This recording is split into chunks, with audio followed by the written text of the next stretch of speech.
Hello, welcome back to Aisha's academy. അപ്പോൾ നമ്മുടെ M Com fourth സെമസ്റ്ററിൻ്റെ അഡ്വാൻസ്ഡ് ഫിനാൻഷ്യൽ മാനേജ്മെൻറ്റിലെ വളരെ ഇമ്പോർട്ടൻ്റ് ആയിട്ടുള്ള ക്വസ്റ്റ്യൻ ആൻസർ ഡിസ്കഷൻ സെഷനാണിത്. അപ്പോൾ എക്സാമിൻ്റെ ലാസ്റ്റ് മൂമെൻ്റ് ആയതുകൊണ്ട് തന്നെ ഇമ്പോർട്ടൻറ്റ് ക്വസ്റ്റ്യൻ വിത്ത് അതിൻ്റെ ആൻസേഴ്സും കൂടെ ഞാൻ കൊടുത്തിട്ടുണ്ട്. അപ്പോൾ ഷുവറായിട്ടും നിങ്ങളിത് കണ്ടിട്ട് തന്നെ എക്സാമിന് പോകാൻ ശ്രമിക്കുക. ഇത് നിങ്ങൾക്ക് എന്തായാലും ബെനിഫിഷ്യൽ ആയിരിക്കും.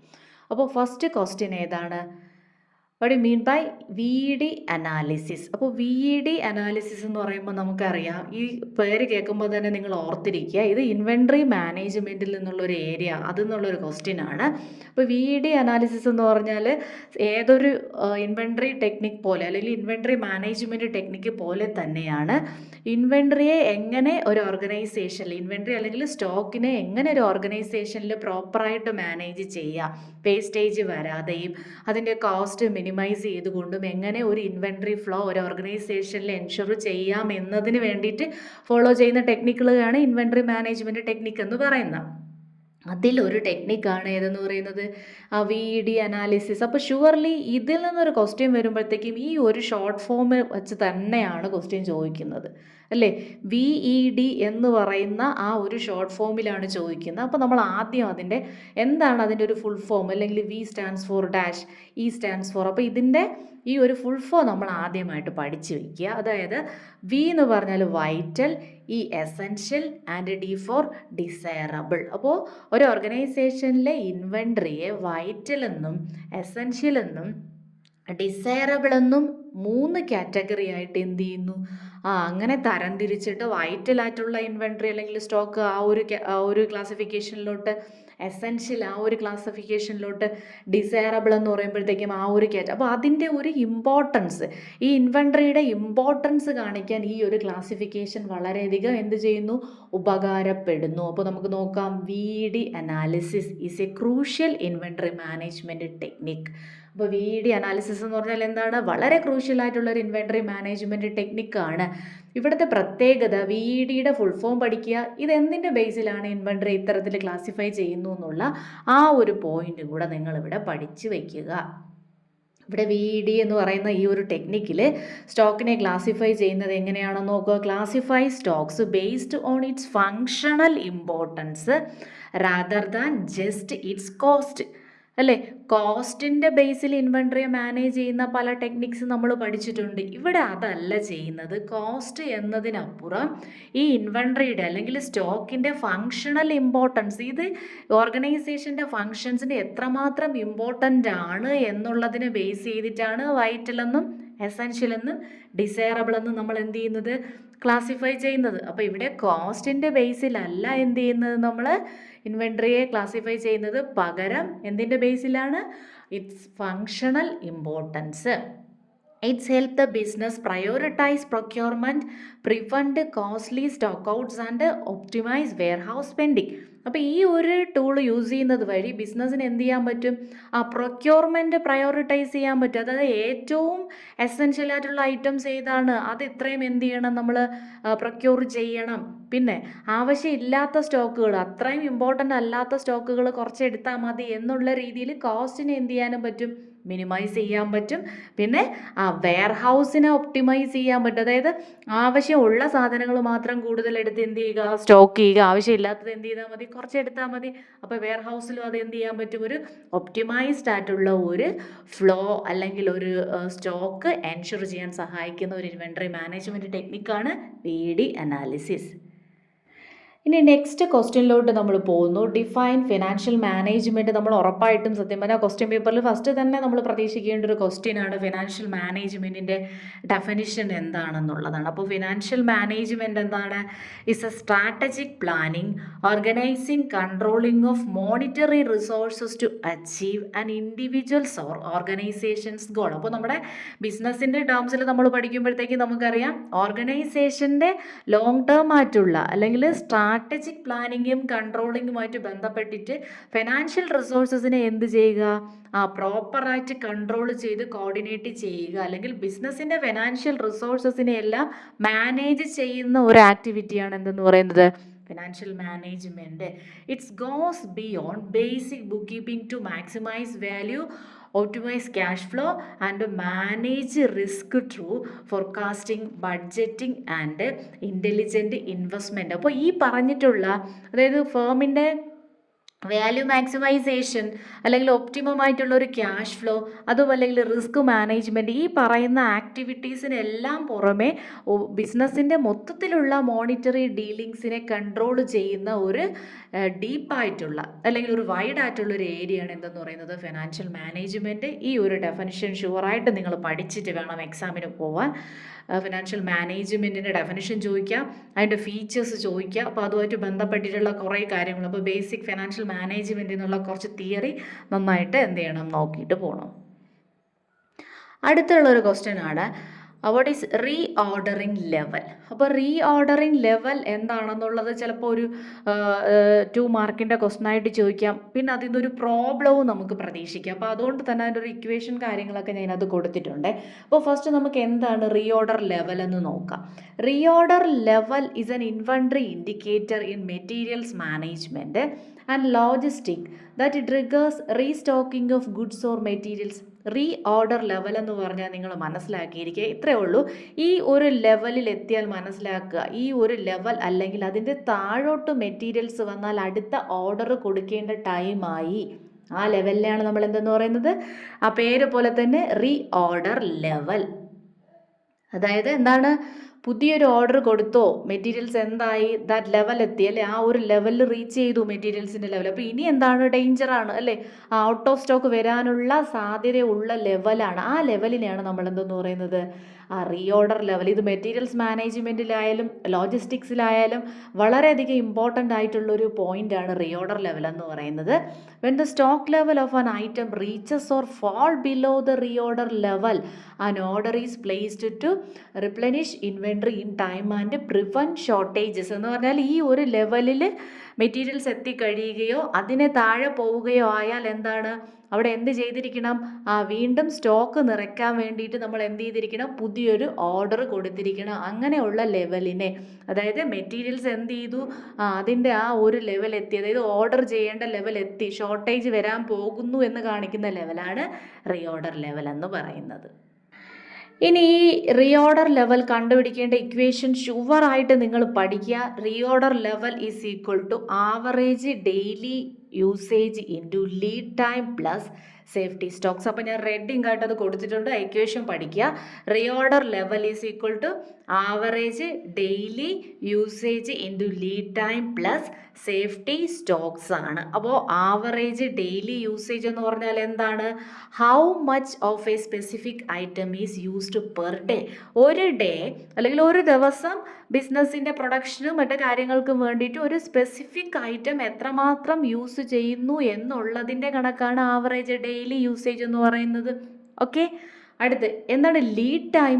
ഈ ലീഡ് ടൈം മാത്രവും ചിലപ്പോൾ 2 മാർക്കിനൊക്കെ ചോദിച്ച് കണ്ടിട്ടുണ്ട്. അപ്പോൾ അതും കൂടെ ഒന്ന് നോക്കി വയ്ക്കുക. ഈ ലീഡ് ടൈം എന്താണെന്ന് ചോദിച്ചാൽ ഇത് time required for a new shipment to arrive at the warehouse. അതായത് ഒരു ഓർഡർ നമ്മൾ കൊടുത്തു, ആ ഒരു സാധനം അല്ലെങ്കിൽ ആ ഒരു ഐറ്റം വെയർ ഹൗസിൽ എത്താൻ എടുക്കുന്ന ടൈമിനെയാണ് എന്തെന്ന് പറയുന്നത്, ആ ലീഡ് ടൈം എന്ന് പറയുന്നത്. ലാസ്റ്റ് വൺ പറയുന്ന ഐറ്റം സേഫ്റ്റി സ്റ്റോക്കാണ്. എന്താണ് safety stock? An additional buffer to account for unexpected fluctuation in usage or lead time. അതായത് ഇപ്പോൾ ചില സിറ്റുവേഷനിൽ മിക്ക ഓർഗനൈസേഷനും അങ്ങനെയാണ്. ഇപ്പോൾ നമ്മൾ നേരത്തെ പറഞ്ഞ റീ ഓർഡർ ലെവൽ ഒരു ലെവലുണ്ട്.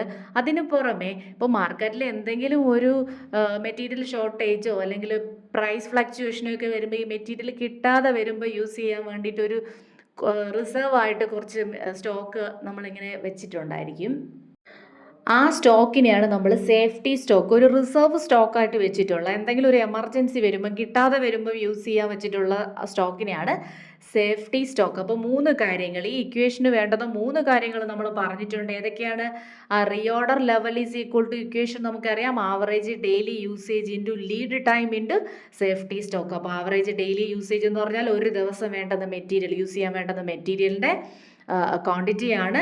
ലീഡ് ടൈം എന്ന് പറഞ്ഞാൽ ഒരു ഓർഡർ കൊടുത്ത് അത് വെയർ ഹൗസിൽ ഈ സാധനം എത്താൻ എടുക്കുന്ന ടൈമാണ്. സേഫ്റ്റി സ്റ്റോക്ക് എന്ന് പറഞ്ഞാൽ എന്താണ്, റിസർവ് സ്റ്റോക്കാണ്. അപ്പോൾ ഈ ഒരു ഇക്വേഷൻ പഠിച്ചിട്ട് വേണം എക്സാമിന് പോവാൻ. അടുത്ത ഡിഫൈൻ ക്യാപിറ്റൽ ബഡ്ജറ്റിംഗ്. ക്യാപിറ്റൽ ബഡ്ജറ്റിങ്ങിൻ്റെ ഡെഫിനിഷനാണ് ചോദിച്ചിട്ടുള്ളത്. അപ്പോൾ എന്താണ് ക്യാപിറ്റൽ ബഡ്ജറ്റിംഗ് എന്ന് നമുക്ക് എല്ലാവർക്കും അറിയാം. Capital budgeting is a process that companies use to evaluate and prioritise potential investment or expenditures. This could be a new machinery, stock, project or any other investment that can significantly impact a company's financial standing. അതായത് ഒരു കമ്പനിയുടെ ആ financial സ്റ്റാൻഡിങ്ങിൽ അല്ലെങ്കിൽ financial അഫയേഴ്സിൽ influence ഉള്ള ഏതൊരു എക്സ്പെൻഡിച്ചറോ ഏതൊരു ഇൻവെസ്റ്റ്മെൻറ്റിനെയോ evaluate ചെയ്യാൻ അല്ലെങ്കിൽ പ്രയോറിറ്റൈസ് ചെയ്യാൻ യൂസ് ചെയ്യുന്ന ടെക്നിക്കിനെയാണ് എന്തെന്ന് പറയുന്നത് ക്യാപിറ്റൽ ബഡ്ജറ്റിംഗ് എന്ന് പറയുന്നത്. സപ്പോസ് ഒരു കമ്പനിക്ക് അഡീഷണൽ ആയിട്ട് കുറച്ച് ഫണ്ടുണ്ട്, അവർ എന്ത് ചെയ്യാൻ തീരുമാനിക്കുന്നു, ഈ ഫണ്ട് ഇൻവെസ്റ്റ് ചെയ്യാൻ തീരുമാനിക്കുന്നു. അപ്പോൾ നമുക്കറിയാം ഒരുപാട് ഇൻവെസ്റ്റ്മെൻറ്റ് ഓപ്പർച്യൂണിറ്റീസ് ഉണ്ട്. ഇൻഡിവിജ്വൽസിനായാലും കമ്പനീസിനായാലും ഇൻവെസ്റ്റ്മെൻറ്റ് ഓപ്പർച്യൂണിറ്റീസ് എന്തുണ്ട്, ഉണ്ടല്ലേ. അപ്പോൾ ഈ ഡിഫറെൻ്റ് ആയിട്ടുള്ള ഇൻവെസ്റ്റ്മെൻറ്റ് ഓപ്പർച്യൂണിറ്റീസിനെ ഇവാലുവേറ്റ് ചെയ്യുന്നു, പ്രയോറിറ്റൈസ് ചെയ്യുന്നു. ഏതാണ് ഏറ്റവും ബെസ്റ്റ്, ഇത്രയും രൂപ മുടക്കിയാൽ ഏറ്റവും കൂടുതൽ റിട്ടേൺ കിട്ടുന്നത് ഏതാണ് എന്ന് കണ്ടുപിടിക്കുന്ന മെത്തേഡ്സിനെയാണ് എന്തെന്ന് പറയുന്നത് നമ്മൾ ക്യാപിറ്റൽ ബഡ്ജറ്റിംഗ് എന്ന് പറയുന്നത്. ഓക്കെ, അപ്പോൾ ഒരു കമ്പനി ഒരു ഫിക്സഡ് അസറ്റ് വാങ്ങുന്നു. ആ ഫിക്സഡ് അസറ്റ് വാങ്ങാൻ തന്നെ നമുക്ക് ഫിക്സഡ് അസറ്റ് വാങ്ങാൻ തീരുമാനിക്കുമ്പോൾ തന്നെ പല എന്തുണ്ട് ഓൾട്ടർനേറ്റീവ്സ് വരുന്നുണ്ട് അല്ലേ. ഈ സ്ഥലത്തുനിന്ന് വാങ്ങാൻ അതിൻ്റെ പ്രൈസ് ഇങ്ങനെ, അല്ലെങ്കിൽ ഇതിന് പകരം ഇത് വാങ്ങാം. അങ്ങനെയുള്ള ഡിഫറെൻറ്റ് ഓൾട്ടർനേറ്റീവ്സ് ലോങ് ടേം ആയിട്ട് നമ്മളൊരു ലോങ് ടേം ബെനിഫിറ്റിന് വേണ്ടിയിട്ട് ഒരു ഹ്യൂജ് എമൗണ്ട് നമ്മൾ ഇൻവെസ്റ്റ് ചെയ്യുമ്പോൾ അതിൻ്റെ ഒരു പ്രോഫിറ്റബിലിറ്റി അല്ലെങ്കിൽ അതിൻ്റെ ഒരു വയബിലിറ്റി ഇവാലുവേറ്റ് ചെയ്യുന്ന പ്രോസസ്സിനെയാണ് എന്തെന്ന് പറയുന്നത് ക്യാപിറ്റൽ ബഡ്ജറ്റിംഗ് എന്ന് പറയുന്നത്.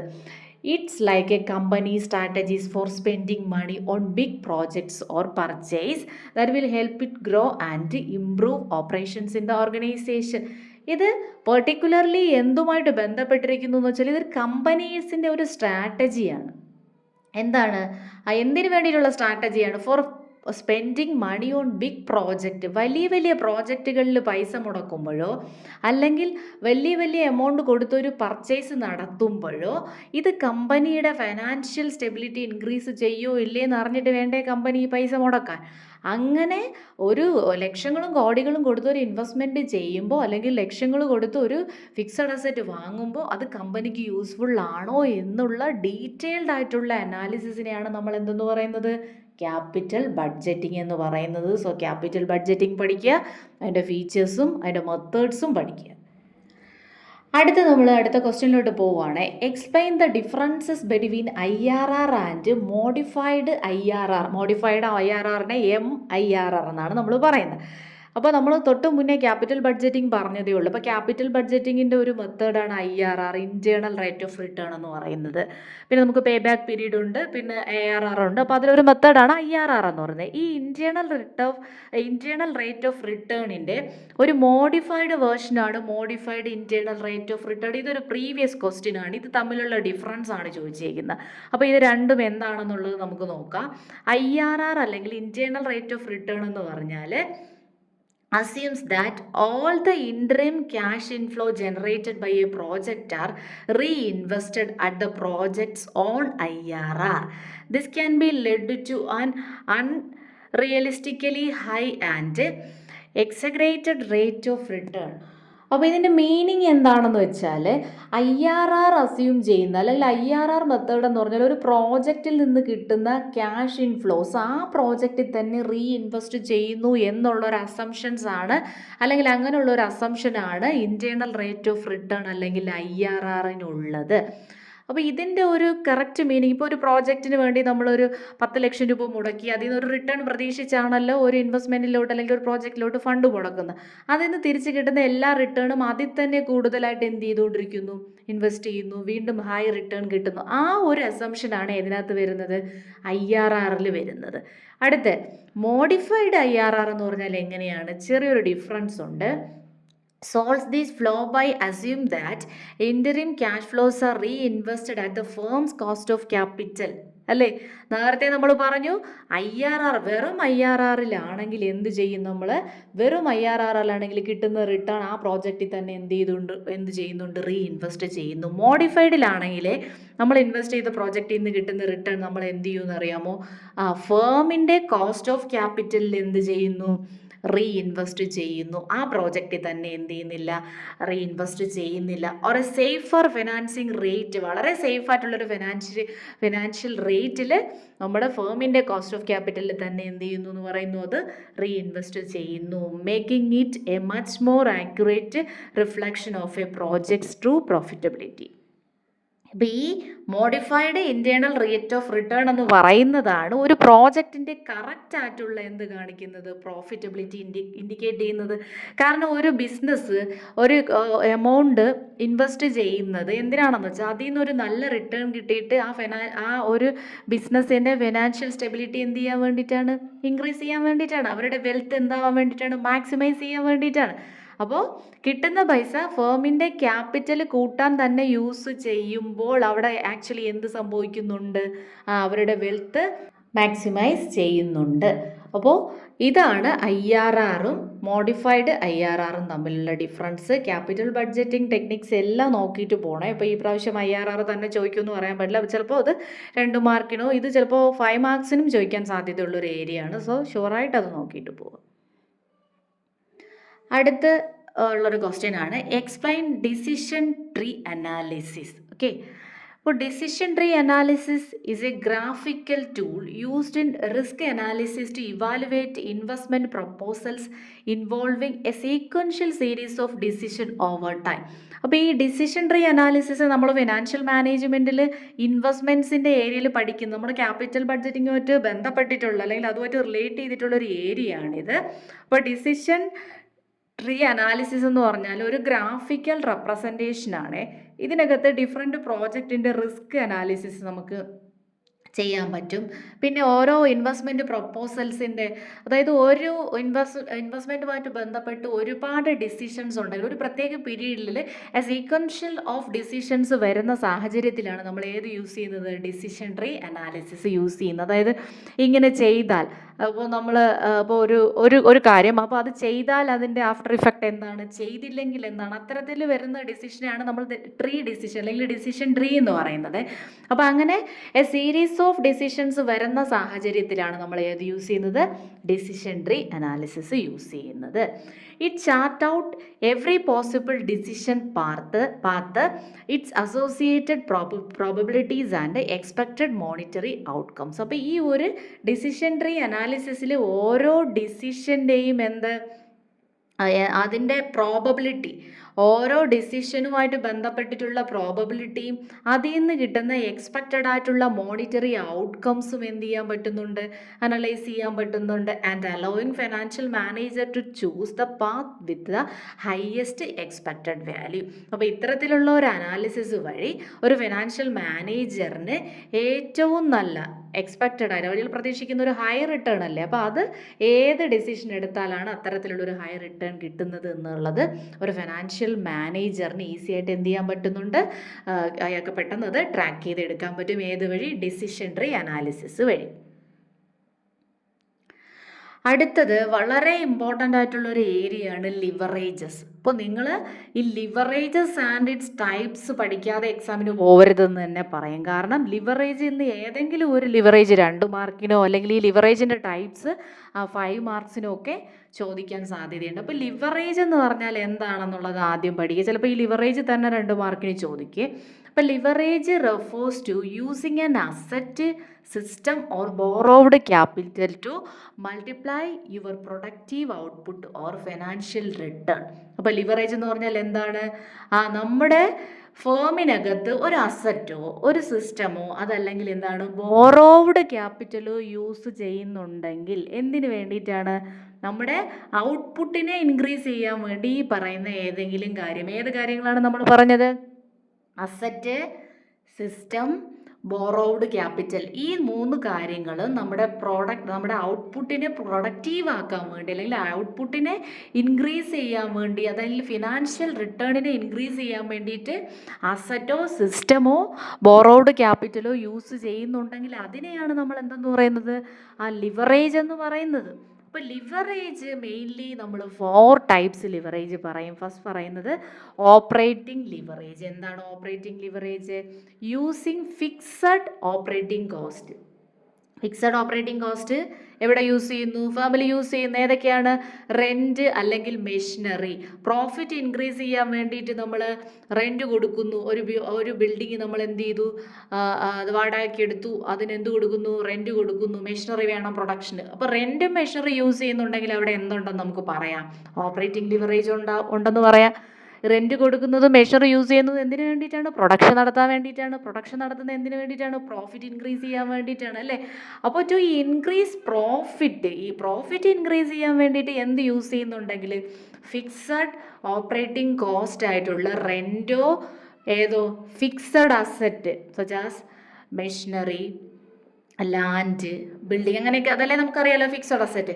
അപ്പോൾ എവിടെ ഒരു ഓർഗനൈസേഷനിൽ ഫിക്സഡ് അസറ്റ് യൂസ് ചെയ്യുന്നുണ്ടെങ്കിൽ ഫിക്സഡ് ഓപ്പറേറ്റിംഗ് കോസ്റ്റ്, ഈ പറയുന്ന സാധനങ്ങളുടെ, ഇപ്പോൾ റെൻറ്റ് എന്ന് പറയുന്ന സാധനം ഫിക്സഡ് ആയിട്ടുള്ള ഒരു ഓപ്പറേറ്റിംഗ് കോസ്റ്റ് അല്ലേ? ഫിക്സഡ് ആണ്. നമ്മൾ എത്ര പ്രൊഡക്ഷൻ എത്ര നടത്തിയാലും അവിടുത്തെ റെൻറ്റ് എന്തായിരിക്കും? സെയിം ആയിരിക്കും. മെഷീനറി ഫിക്സഡ് അല്ലേ? അപ്പോൾ അങ്ങനെയുള്ള fixed operating cost profit increase ചെയ്യാൻ യൂസ് ചെയ്യുന്നുണ്ടെങ്കിൽ അതിനെ നമ്മൾ എന്തെന്ന് പറയും? ഓപ്പറേറ്റിംഗ് ലിവറേജ് എന്ന് പറയും. If sales increases profit skyrocket because of the fixed cost remain the same. അതായത് ഈ ഒരു സാഹചര്യത്തിൽ വിചാരിക്കുക, ഇപ്പോൾ നമ്മൾ റെൻറ്റ് ഒരു 10,000 പെർ മന്ത് കൊടുക്കുന്നുണ്ട്. നമ്മൾ സെയിൽസ് കൂട്ടി, അല്ലേ? പ്രോഫിറ്റ് കൂട്ടാൻ വേണ്ടിയിട്ട് സെയിൽസ് കൂട്ടി. സാധാരണ 100 യൂണിറ്റ് പ്രൊഡ്യൂസ് ചെയ്തുകൊണ്ടിരുന്നത് നമ്മൾ 200 യൂണിറ്റ് ആക്കി പ്രൊഡ്യൂസ് ചെയ്താലും ഫിക്സഡ് കോസ്റ്റ് എത്ര തന്നെ ആയിരിക്കും? നമ്മൾ കൊടുത്തുകൊണ്ടിരുന്ന 10,000 തന്നെയായിരിക്കും എന്തെന്ന് പറയുന്നത്, ആ ഒരു റെൻ്റ് എന്ന് പറയുന്നത്. അതായത് ഇവിടെ സെയിൽസ് കൂടുന്നതിനനുസരിച്ച് പ്രോഫിറ്റ് കൂടുമ്പോൾ ഫിക്സഡ് ഓപ്പറേറ്റിംഗ് കോസ്റ്റ് എങ്ങനെ തന്നെയായിരിക്കും? റിമൈൻ കോൺസ്റ്റൻ്റ് ആയിരിക്കും. ഫിക്സഡ് ഓപ്പറേറ്റിംഗ് കോസ്റ്റ് എന്താവൂല? ചേഞ്ച് ആവൂല. ഇതിനെയാണ് നമ്മൾ എന്തെന്ന് പറയുന്നത്? ഓപ്പറേറ്റിംഗ് ലിവറേജ് എന്ന് പറയുന്നത്. ഓക്കെ, അടുത്ത് നമ്മൾ പറയുന്നു ഫിനാൻഷ്യൽ ലിവറേജ്. ഫിനാൻഷ്യൽ ലിവറേജ് എന്ന് പറഞ്ഞാൽ നോ ഡൗട്ട് എന്താണ്? യൂസിങ് ബോറോവ്ഡ് ക്യാപിറ്റൽ ഓൺലി, അല്ലേ? അല്ലെങ്കിൽ ഡെപ്റ്റ് capital. Using borrowed money or ഡെപ്റ്റ് ടു ഫണ്ട് അസറ്റ്, അല്ലേ? ഒരു ഓർഗനൈസേഷൻ്റെ എന്ത് ആക്ടിവിറ്റിക്ക് വേണ്ടിയിട്ട് നമ്മൾ ബോറോവ്ഡ് ക്യാപിറ്റൽ അല്ലെങ്കിൽ ഡെപ്റ്റ് ക്യാപിറ്റൽ, വേറൊന്നുമല്ല, പൈസ കടം വാങ്ങിച്ച് ഉപയോഗിക്കുന്നുണ്ടെങ്കിൽ അവിടെ എന്തുണ്ടെന്ന് നമുക്ക് പറയാം? ഫിനാൻഷ്യൽ ലിവറേജ് ഉണ്ടെന്ന് പറയാം. The goal is to generate return on the asset that is higher than the interest rate paid on the ഡെപ്റ്റ്. ഇതിൻ്റെ ലക്ഷ്യം എന്താണ്? 1,00,000 രൂപ ലോൺ എടുത്തു, ബിസിനസ്സിൽ യൂസ് ചെയ്യുന്നു, ഡെപ്റ്റ് ക്യാപിറ്റലാണ്, ഫിനാൻഷ്യൽ ലിവറേജ് ആണ്. പലിശ കൊടുക്കുന്നു, എത്ര? 8% പലിശ കൊടുത്തു, അല്ലെങ്കിൽ 10% പലിശ കൊടുത്തു. അപ്പോൾ ഈ ഡെപ്റ്റ് ക്യാപിറ്റലിൽ എന്തുണ്ടെന്ന് നമുക്കറിയാം? ഒരു ഇൻട്രസ്റ്റ് ഉണ്ടെന്ന് നമുക്കറിയാം. ഈ 10% പലിശയെക്കാളുമുള്ള ഒരു റിട്ടേൺ ഏൺ ചെയ്യണം നമ്മൾ, എങ്കിലല്ലേ നമുക്കവിടെ ഒരു ബെനിഫിറ്റ് ഉള്ളൂ. അപ്പോൾ 10% പലിശ കൊടുക്കുന്നുണ്ടെങ്കിൽ ഒരു 40% ഏൺ ചെയ്ത് കഴിഞ്ഞാൽ ആ കൊടുക്കുന്ന ഇൻട്രസ്റ്റിനേക്കാളും ഒരു ഏർണിങ്സ് ഫേമിന് ഉണ്ടാക്കാൻ നമുക്ക് പറ്റും. ഇതിനെയാണ് നമ്മൾ എന്തെന്ന് പറയുന്നത്? ഫിനാൻഷ്യൽ ലിവറേജ് എന്ന് പറയുന്നത്. അപ്പോൾ ഫിനാൻഷ്യൽ ലിവറേജ് എന്ന് പറഞ്ഞാൽ എന്താണ്? Using borrowed capital to increase profit ആണ് എന്തെന്ന് പറയുന്നത്? Financial leverage. അപ്പോൾ ഫിനാൻഷ്യൽ ലിവറേജ് എന്ന് കേൾക്കുമ്പോൾ ബോറോവ്ഡ് ക്യാപിറ്റൽ അല്ലെങ്കിൽ ഡെപ്റ്റ് ക്യാപിറ്റൽ മനസ്സിൽ വരണം. ഓപ്പറേറ്റിംഗ് ക്യാപിറ്റൽ എന്ന് പറഞ്ഞാൽ എന്താണ്? ഫിക്സഡ് ഓപ്പറേറ്റിംഗ് കോസ്റ്റ് ആയിട്ടുള്ള റെൻറ്റും മെഷീനറി അല്ലെങ്കിൽ ഏതെങ്കിലും ഒരു ഫിക്സഡ് അസറ്റ് മനസ്സിൽ വരണം. അടുത്ത് നമ്മൾ പറയുന്നത് കമ്പൈൻഡ് ലിവറേജ്. എന്താണ് കമ്പൈൻഡ് ലിവറേജ്? നമ്മൾ ആദ്യം പറഞ്ഞിട്ടുള്ള ഓപ്പറേറ്റിംഗ് ലിവറേജും ഫിനാൻഷ്യൽ ലിവറേജും ഒരുമിച്ച് വരുമ്പോഴാണ് നമ്മൾ എന്തെന്ന് പറയുന്നത്? കമ്പൈൻഡ് ലിവറേജ് എന്ന് പറയുന്നത്. The total impact of both operating and financial leverage together. നമ്മൾ പറയുന്ന മുകളിൽ പറഞ്ഞിട്ടുള്ള ഓപ്പറേറ്റിംഗ് ലിവറേജിൻ്റെയും കമ്പൈൻഡ് ലിവറേജിൻ്റെയും ടോട്ടൽ ഇമ്പാക്റ്റ് ഒരുമിച്ച് വരുമ്പോഴത്തേക്കും, ഓപ്പറേറ്റിംഗ് ലിവറേജിൻ്റെയും ഫിനാൻഷ്യൽ ലിവറേജിൻ്റെയും ടോട്ടൽ ഇമ്പാക്റ്റ് ഒരുമിച്ച് വരുമ്പോൾ നമ്മൾ എന്തെന്ന് പറയും? അതിനെ കമ്പൈൻഡ് ലിവറേജ് എന്ന് പറയും. It represent how a change in sales ultimately trickles down to the impact the earnings per share. അപ്പോൾ ഇത് എങ്ങനെയാണ് കാണിക്കുന്നതെന്ന് വെച്ചാൽ, ഹൗ എ ചേഞ്ച് ഇൻ സെയിൽസിലുണ്ടാകുന്ന ചേഞ്ച് എങ്ങനെ ഏർണിങ്സ് പെർ ഷെയറിനെ എന്ത് ചെയ്യുന്നു, അഫക്റ്റ് ചെയ്യുന്നു? ഈ ക്വസ്റ്റ്യൻ ഈ രീതിയിലും ചോദിക്കാമേ. അതായത് സെയിൽസിലുള്ള ചേഞ്ച് ഏണിങ്സ് പെർ ഷെയർ എന്ന് പറയുന്ന ആ ഒരു ഐറ്റത്തിനെ അഫക്റ്റ് ചെയ്യുന്നത് ഏത് ലിവറേജിൻ്റെ ഭാഗമാണെന്ന് ചോദിച്ചാൽ നമുക്ക് എന്തെന്ന് പറയാം, അത് കമ്പൈൻഡ് ലിവറേജ് ആണെന്ന് പറയാം. അടുത്ത last one, working capital leverage. എന്താണ് working capital leverage? Optimising your current asset and current liabilities to free up cash for the business. അതായത് നമ്മുടെ വർക്കിംഗ് ക്യാപിറ്റൽ മാനേജ്മെൻറ്റുമായിട്ട് ബന്ധപ്പെട്ട് നമ്മുടെ കറണ്ട് അസറ്റിനെയും കറണ്ട് ലൈബിലിറ്റിയെയും ഒപ്റ്റിമൈസ് ചെയ്യുക. എക്സാമ്പിൾ പറയുന്നത് നോക്ക്, delaying the payment to vendors or collecting receivables faster. നമ്മളിപ്പോൾ ബിസിനസ് ഒരാൾക്ക് എന്ത് കൊടുക്കാണ്ട്, പൈസ കൊടുക്കാണ്ട് അല്ലേ? ബിസിനസ് പൈസ കൊടുക്കാനുള്ള ആൾക്കാരെ നമ്മൾ എന്തെന്ന് പറയും? ആർക്കാണ്? ഇപ്പോൾ ഡെപ്റ്റേഴ്സിനോ അങ്ങനെയൊക്കെ ഉള്ളവർക്ക് പൈസ കൊടുക്കാനുള്ളപ്പോഴത്തേക്ക് അത് കുറച്ച് ഡിലേ ആക്കി കൊടുക്കുക. അപ്പോൾ അത്രയും ഫണ്ട് നമ്മൾക്ക് വർക്കിംഗ് ക്യാപിറ്റലായിട്ട് എന്ത് ചെയ്യാൻ പറ്റും? സർക്കുലേറ്റ് ചെയ്യാൻ വേണ്ടി ബിസിനസ്സിൻ്റെ കയ്യിൽ അവൈലബിൾ ആയിട്ടിരിക്കും. ഇനി നമുക്ക് റിസീവ് ചെയ്യാനുള്ള എമൗണ്ട് പെട്ടെന്ന് റിസീവ് ചെയ്യുക, ചിലപ്പോൾ ഒരു ചെറിയൊരു ഡിസ്കൗണ്ട് കൊടുത്തു അങ്ങനെയൊക്കെ. അപ്പോൾ ഇങ്ങനെ വർക്കിംഗ് ക്യാപിറ്റലിൽ മാനേജ് ചെയ്യുക, അല്ലെങ്കിൽ കറണ്ട് അസറ്റും കറണ്ട് ലൈബിലിറ്റീസും ഒപ്റ്റിമൈസ് ചെയ്തുകൊണ്ട് ക്യാഷ് സർക്കുലേഷൻ ഉണ്ടാക്കിയെടുക്കുന്നതിനെയാണ് നമ്മൾ എന്തെന്ന് പറയുന്നത്? വർക്കിംഗ് ക്യാപിറ്റൽ ലിവറേജ് എന്ന് പറയുന്നത്. അപ്പോൾ ലിവറേജ് 4 ടൈപ്പാണ്. Operating leverage related to fixed operating cost, financial leverage related to using of fixed capital or debt capital, and combined leverage is when that is the impact of financial leverage and operating ലിവറേജിൻ്റെ ഒരു impact ഒരുമിച്ച് വരുന്നതിനെയാണ് എന്തെന്ന് പറയുന്നത്? Combined leverage. And last one, working capital leverage means optimising the current asset and current liabilities. Okay. അടുത്ത question, what are the assumptions of net income approach of capital structure? അപ്പോൾ capital structure പഠിച്ചോ എക്സാമിന്? Capital structure പഠിക്കുക. Capital structure and capital structure theories അടുത്ത class വരുന്നുണ്ട് കേട്ടോ, അപ്പോൾ അത് കാണുക. അപ്പോൾ ഇവിടെ ചോദിച്ചിട്ടുള്ളത് നമ്മുടെ ക്യാപിറ്റൽ സ്ട്രക്ചർ തിയറിയിലെ നെറ്റ് ഇൻകം അപ്രോച്ചിൻ്റെ അസംഷൻസ് ആണ്. അപ്പോൾ നമുക്ക് 4 ക്യാപിറ്റൽ സ്ട്രക്ചർ തിയറീസ് ഉണ്ട്. അപ്പോൾ അതിൽ ആദ്യത്തേത് നെറ്റ് ഇൻകം അപ്രോച്ച് ആണ്. അതിൻ്റെ അസംഷൻസ് ചോദിച്ചിട്ടുണ്ട്. ഫസ്റ്റ് ഏതാണ്? There are no corporate or personal taxes, a cost of debt is less than cost of equity, and the risk perception of investors remain constant. അപ്പോൾ ഇത് മൂന്നൊന്ന് ഓർത്ത് വെച്ചിരിക്കുക. തൊട്ടടുത്ത് തന്നെ ഇതിൻ്റെ ഡീറ്റെയിൽഡ് ആയിട്ടുള്ള ക്ലാസ് വരുന്നുണ്ട്. അപ്പോൾ തിയറീസ് ഓഫ് ക്യാപിറ്റൽ സ്ട്രക്ചർ പഠിച്ചിട്ട് വേണം എക്സാമിന് പോകാൻ.